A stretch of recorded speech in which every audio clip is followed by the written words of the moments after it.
Friends, the book I'm going to discuss now is called Algerian Chronicles. It's by Albert Camus. I think many of you, of course, are familiar with Camus as one of the most acclaimed novelists of the 20th century. He's associated with the philosophical movement known as existentialism. And Camus has very much been in the news, so to speak, lately, because during the pandemic, I think the most widely read novel was his novel called The Plague. And there is an extraordinary line there, which I have actually quoted in my book, The Fury of COVID-19, where the character in the novel says, and this is, remember, 6-7 decades before the coronavirus pandemic came into our lives, right? So he says, he has one of the principal characters say, quote, "It's a matter of common decency. That's an idea which may make some people smile, but the only means of fighting a plague is common decency," end quote. I wish those who refuse to get vaccinated, thinking that it's some kind of conspiracy, thinking that, well, we don't want our bodies contaminated, and there could be, of course, other legitimate reasons for not taking the vaccine. But I wish that they would think about not only what the vaccine does or doesn't do to their body, but think about others. Because the reason to take the vaccine is not just to protect oneself, but it's to protect others. And this is, I think, what Camus also meant when he spoke about decency, that we have to think about altruism. However, the reason I cite Camus over here is because I think that remark, which one of the principal characters in the novel says, furnishes an ample guide to the tone of this book, which is presently under discussion, namely Algerian Chronicles. It's an unusual work, I think, on colonialism, because he takes what many people will view as a middle ground. I think that there are reasons to think that this is the best way to approach the book, but I think that one might also have some misgivings about approaching it simply as a book that takes a middle ground. Because to take the middle ground would be to suggest that Camus was critical of some aspects of colonialism and not so critical of some other aspects of colonialism. I think it's safe to say that he's critical of colonialism, but he does nonetheless have a distinctive position. So this is written, of course, in French. The edition here that I read is the edition published by Harvard University Press, edited by Alice Kaplan, translated by Arthur Goldhammer, published in 2013. The book was originally written in 1958. In June 1958 is when it was published. And we have to remember that Algeria, not France, was the birthplace of Albert Camus. He was born there in 1913, and he lived there until about 1942. After that, he only came back to Algeria intermittently, very occasionally. And if I recall correctly, I think it was somewhere around 1960 that Camus was killed in a motorcycle accident. So he lived until his late 40s. The questions that animate Camus here are of the following sort. Is it possible to think of some kind of reconciliation between the Algerians, that is the non-Europeans, and the Europeans? And when we say the Europeans here, we're referring to principally the French in Algeria, although France itself, the French in France itself, were also a factor to be considered. Camus was very much alarmed by the recourse to violence on both sides, and this book is partially really to be read as a plea against this spiral of repression and terror. So there's terror, there's repression, there's terror, there's repression, and this is what he is really arguing against in this book. The population of Algeria at this time was about 9 million. I'm talking here about the late 1950s. It was about 9 million. 8 million of these would have been Arabs, the majority of them Arabs, and then some Berbers, and about 1 million Europeans, the vast majority of which were the French, known as a Pied Noir, so roughly about really a tenth, maybe a ninth of the population, including about 100,000 Algerian Jews as well. Camus came from actually a working class family. One of the things that he points out quite often in the book is that the majority, 80% of the French in Algeria came either from working class families or people who were really small town businessmen. We're not talking about wealthy people. And I think that one of his concerns is the future for these people as well. Now, before I move to a consideration of the book, it's important to understand a little bit more, very briefly, a little bit more of the backdrop over here. France itself was in the midst of a political crisis over the question of Algeria. That's because, of course, a full-fledged war of independence was going to be carried out, the Algerian War of Independence between 1954 and 62.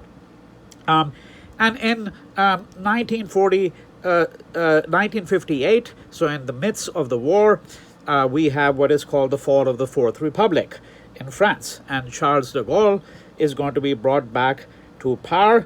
The French, how should I put it? The far right in the French, right, were of course hopeful that de Gaulle would actually support their cause. And so therefore, when de Gaulle came into power in 1958, in the midst of the Algerian War of Independence, there was some concern that he would actually curtail the civil liberties of Algerians to even a greater degree, and even curtail civil liberties back home in France. And when it was suggested to him that this is what he might actually do, this is suggested to him or asked probingly by a reporter, he is reported to have said, quote, "Have I ever done that?" Right? Quite the opposite. I have re-established them, civil liberties, when they had disappeared. Who honestly believes that at age 67 I would start a career as a dictator? End quote. Right? So this is the backdrop here, that what we're saying is that in the midst of this Algerian War of Independence, you have actually a political crisis, obviously precipitated by what was happening in Algeria, where this war of independence was going to lead to a violent outcome, right? It was going to lead to violence between the French who were in Algeria and obviously the Algerians who were striving for independence. So this war of independence is more akin, if we're looking to parallels in Indian history, it's more akin to the 1857-58 rebellion, with some caveats there, because there are obviously those who question whether we should call that a war of independence, what happened in India in 1857-58, what used to be known as the Sepoy Mutiny, that the Algerian War of Independence is perhaps more akin to that than it is to the nationalist anti-colonial struggle of the 1920s, 1930s, and 1940s, leading eventually to independence in August 1947 in India. Right? So this is one set of considerations that we might want to really think about. Now, of course, France had this whole image of itself as wanting to uphold a republican tradition, the republican ideals of liberty, equality, and fraternity. And many have argued quite rightly that these ideals, even though the French said that these ideals apply to everyone really who is a subject of France, right? A subject of France. And that doesn't mean a citizen of France, but that the Algerians themselves, being subjects of France, would in fact gain by these ideals. And many, of course, have argued that these ideals were never meant to be applied, and certainly the French never did apply them to the Algerians or indeed to their subjects in other colonies. Right? So, what then is the tenor of this book? Why do I think that it is, in fact, actually really quite a remarkable work? I mean, there's a vast literature, of course, on French colonialism and on France's colonies in North Africa. I think Algeria, more so than Tunisia and Morocco, partly because of the nature of the struggle, has generated more interest. Then, of course, films such as The Battle of Algiers, which is now one of the cinematic masterpieces, that films like that have certainly played a role as well in generating more interest in Algeria than in other parts of French North Africa. We also have obviously the interventions of people such as Frantz Fanon, who's most well known, of course, for Black Skin, White Masks and Wretched of the Earth, but who also, in fact, actually wrote a couple of books which are entirely devoted really to Algeria, really to the political situation in Algeria. Now, I think it's fair to say this about Camus, and I will cite passages from this book which will demonstrate his position. But I think that if one had to summarize his position, it would be fair to say that he is unquestionably sensitive to the arguments of the Algerian nationalists. But to him, an Algeria without the French is almost unimaginable. Right? And this is where the moral difficulty will come in for many who are nationalists, who will say that, well, you know, if you're going to have Europeans living in Algeria, including the French, it can only really be, so to speak, at the pleasure of the Algerians when they have achieved self-determination. It's for them to make the decision on whether they're going to permit these people to, the French, to stay there or not. Camus' view on this matter was really quite different. He also took the view that a break with France would in fact actually be fatal to Algeria. I think that such pronouncements do in fact actually rattle the reader a bit, because it suggests that in some instances Camus has a tendency to fall back on this idea that the French really are quite indispensable. But I want to suggest that I think that would be too narrow a reading of this book, because what strikes the reader is a certain kind of humanism. Right? And as I said, I would be a little bit reluctant to view this simply as some kind of middle ground. I think that there is a genuine humanistic kind of outlook in this work, a position really of, to use that word with which I had started the talk, a position of decency of some kind, right? It is also necessary to say that those looking to this book for an analysis of the structures of colonial domination will be disappointed, but this is not what he purports to do. He's very clear about it.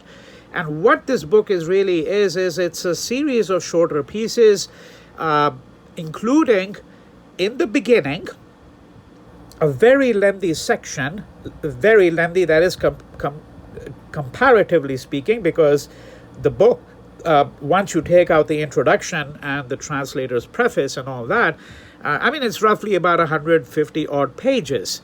So, but, you know, the first third of that is really the reports that he wrote about Kabylia. So this is a province of Algeria. These reports were written in 1939 when Camus actually, who was a journalist at that time, when he undertook a very a lengthy road trip and actually stayed in these parts. And this portion is actually quite remarkable, because for those of us who are familiar with Camus, the novelist, now here what he's really doing is he's delivering a kind of a social science report on the conditions on the ground. I mean, it's not quite like Mao's report on the conditions of the peasantry in Hunan, which was a fantastic work, partly because of its rhetorical power and fine-grained analysis, but you do get a fine-grained analysis in Camus' report called The Misery of Kabylia, right? So here he describes the population living on handouts, talks about children that he encountered in one village after another, walking around naked, very often poking through the garbage, looking for food. He talks about the fact that the majority of even the students really had to survive on one meal a day. So, he actually takes a little sort of survey, finds out that in one school there are 110 students, and 35 of them are surviving on something more than one meal a day. The rest are all surviving on one meal a day.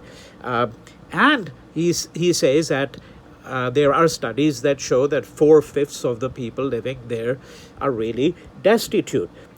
He's very clear-headed about a number of things. For example, he condemns what he calls a kind of Orientalism that he says is frequently encountered in reports about Algerians and Algerian villages and towns. So I quote here now from, this is the electronic version of the book, the EPUB version of the book, page 77 here.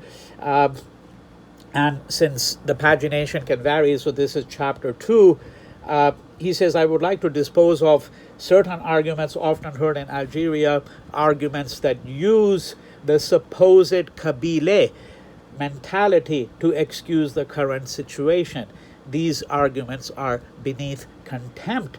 It is despicable, for example, to say that these people can adapt to anything, right? I think that this is a really beautiful way for him to put it, because what he's saying is that, one of the ways in which Europeans look at the poverty in places like Algeria or elsewhere in Africa or South Asia is to say that, well, yes, these people do with very little, but, the Orient, the Oriental person, he or she can adapt himself to anything. You give them one meal a day, and that's really sufficient for them, right? So this is what he means when he says that it is despicable to say that these people can adapt to anything. What is really compelling about this portion of the book is the fact that he actually is a reporter on the ground. He's giving you really concrete data, and then he has an analysis, and fundamentally the analysis of it is also the fact that this place is actually a place which shows that you cannot save people from starvation merely by distributing grain. You have to actually reduce unemployment, and you have to monitor wages. You have to ensure that they have livable wages. But he also touches on some other aspects of the question, such as the fact that if you go to these Algerian villages and towns, and remember once again, we're talking about him traveling, in this case now in the late 1930s, these reports that he puts together are collected and published along with many other pieces in this book in 1958. The French edition was originally published in 1958, right? So, but one of the things that he noticed was that in the late 1930s, when he was reporting this, and there are some documents, of course, then from a later period, from the 40s, and many of them are from the 50s in this book, but what he noticed was that education was being handed out only to men, not to women, and he says that men who came back home from work in the evenings found that there was really very little that connected them to their wives. They couldn't really share their worldview because there was a significant gap in the education of males versus females. Right? So he has insights of that kind as well. Now, moving on then to really what the fundamental thrust of the collection of pieces, because that's what it really is, as I've already suggested, a collection of pieces, reportage, some letters, some public letters that he wrote.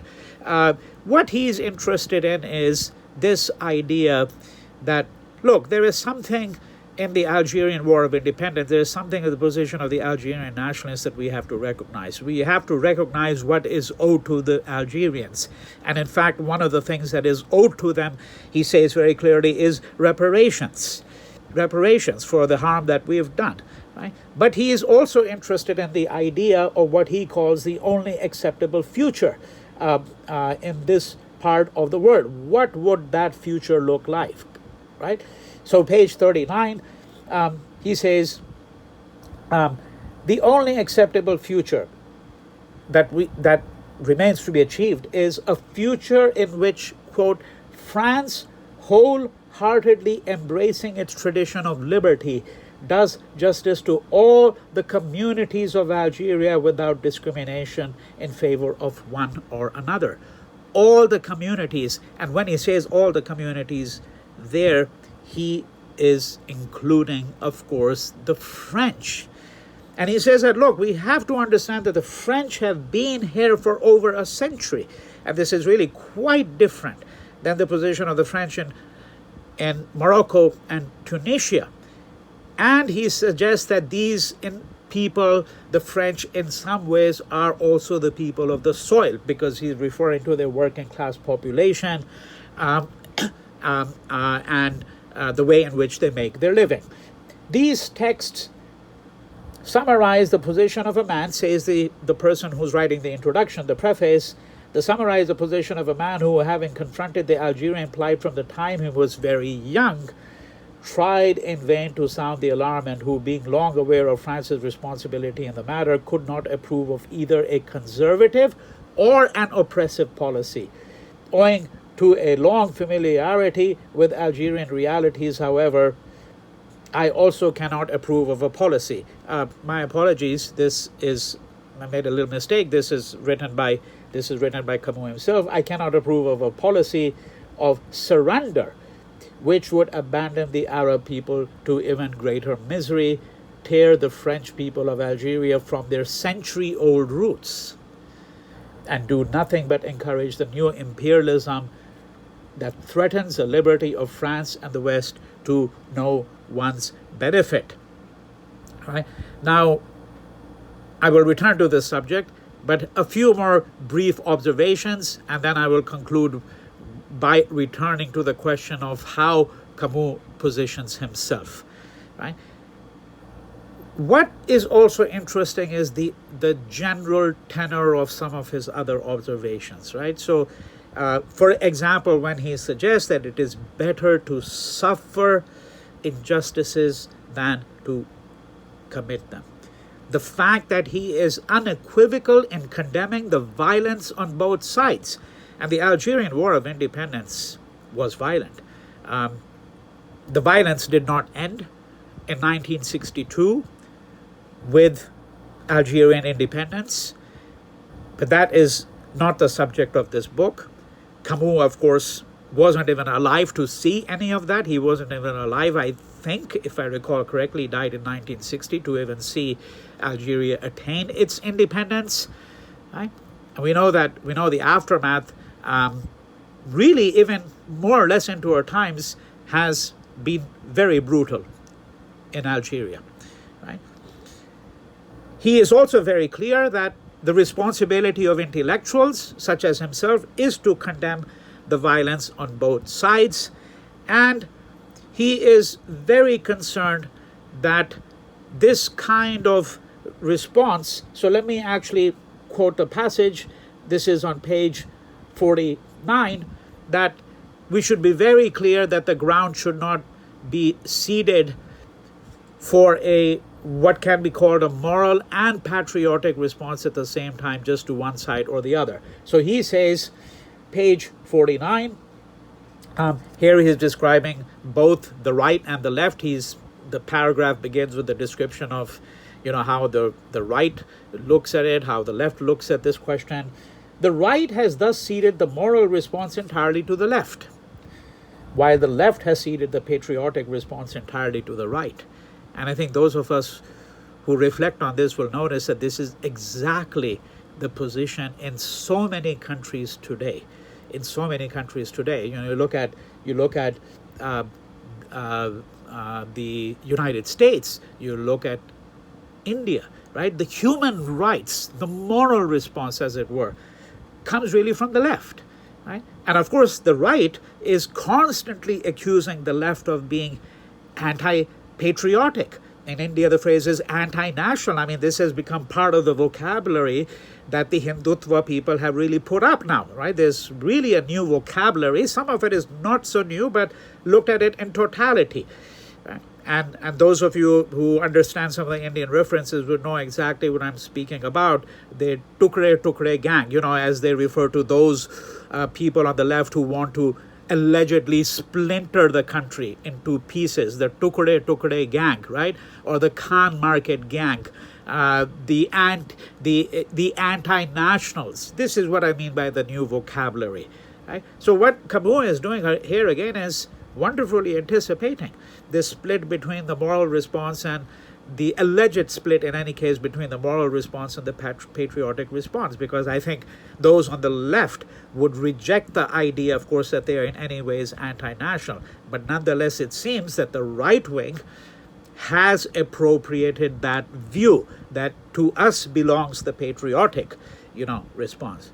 All right? So this is what I mean by some of the broader general tenor of his observations, which really indicate the kind of humanistic outlook that Camus embraces. And I think in view of everything I've said thus far already, one can see why it merits attention, this book, particularly at this juncture. Right? The Algerian War might seem at a great distance, but given how positions have become so polarized, this book, reading it in these times, in recent days and weeks, it occurred to me how much it speaks really to the present. Right? Now, let me conclude here by affirming once again the kind of positions that Camus has really embraced in it. He's very clear that, look, Algeria has its own distinct problems. He wants to remind the French, as he says, page 123, I want to remind people in France of the fact that Algeria exists. By that I mean that it exists independent of France, and that its problems have their own peculiar texture and scale. Right? And then we shouldn't simply see, if we're in France, we shouldn't simply see this, another French colony, another bothersome thing that we have to really think about. These people have their dignity. They have their own particular problems in Algeria. And that includes, of course, for Camus, the problems of the French as well. But he's trying to suggest that they're not just a faceless lot. I think, for example, for the Americans, the Vietnamese really were a faceless lot. The war was being fought thousands of miles away. Most Americans really only became concerned because too many American lives were being lost. The war was dragging on forever. Right? But what really was the investment of most Americans in the war? It was the young eventually who decided that, taking the cue from someone like Malcolm, taking the cue even from someone like Martin Luther King, that when you're fighting a war there, miles away, thousands of miles away, that war has repercussions back home. Because oppression of people overseas mirrors the oppression of some people back home. Right? This is, of course, the great insight of people like Malcolm and Martin Luther King in their own way, and other black leaders.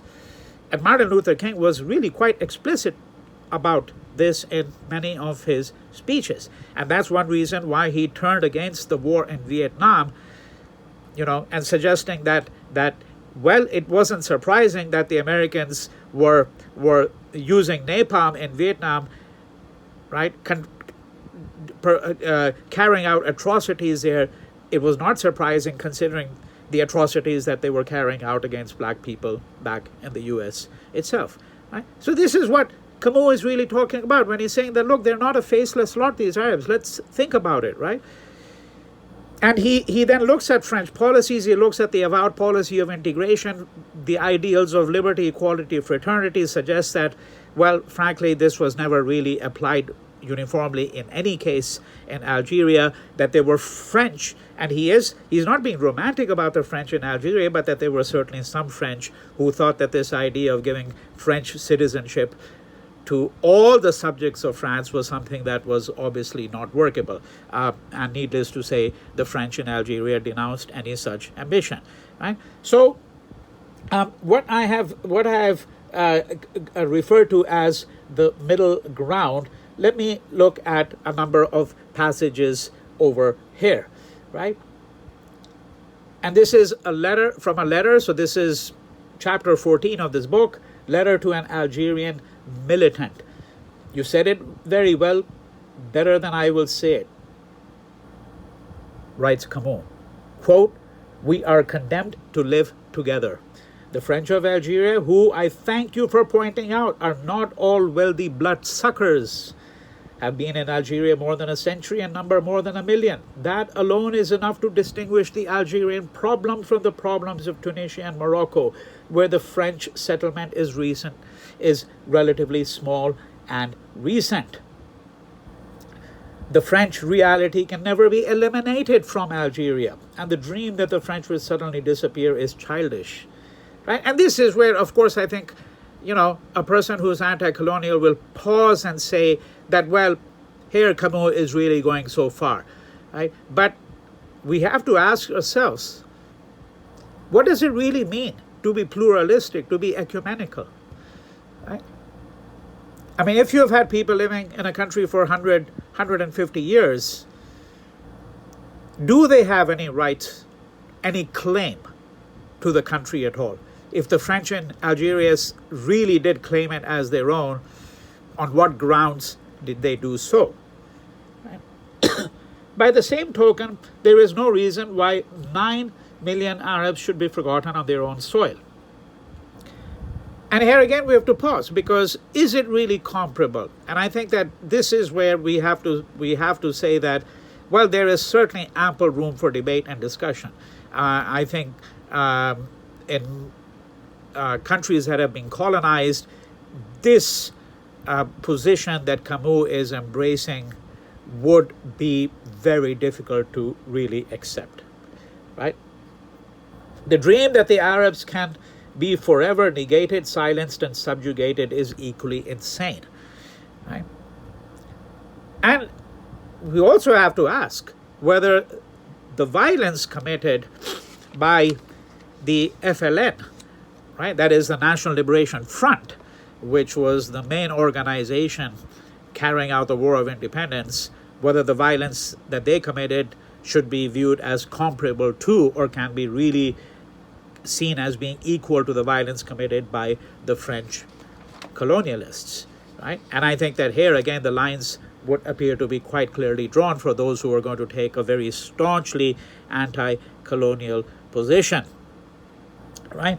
Now he discusses in the last 30, 40, 50, 60 pages, the various positions of people who have been thinking about the question in Algeria, but I think I have offered a sufficient view of this. Consistently, he critiques the violence on both sides, right? Let me just look very quickly at a couple of these passages, just to give the flavor of the text. My only hope, this is chapter 19, my only hope is that any Arab militants who read me will at least consider the arguments of a person who for 20 years and long before their cause was discovered by Paris defended their right to justice and did so on Algerian soil virtually alone. And then he goes on to say the massacres of civilians must first be condemned by the Arab movement, just as we French liberals condemn the massacres of the repression, right? So this is what I mean when he says that he's consistent in condemning the violence on both sides, just as he is consistent in his view that no cause justifies the death of innocent people, right? So I close by reiterating the fact that this book takes a humanist view of this conflict, suggests that there have been wrongs and atrocities on both sides. Some might question whether he's drawing equivalences that should not be drawn, but Camus was born in Algeria, not in France. He saw himself and he saw many of the French in Algeria whom he knew in his childhood as a young man, right? As someone who grew up and lived there for 20, 25, 30 years almost. Before he finally left in 1942, he would have been around 29 years old when he left. And then, of course, he returned, as I said, occasionally, right? But someone who remained consistently interested in the problems of the French in Algeria as well, besides the problems, of course, of the Arabs themselves, right? So he's suggesting that there is always room, not for moral ambivalence, but for a certain kind of ambiguity, right? That we cannot draw the line so clearly.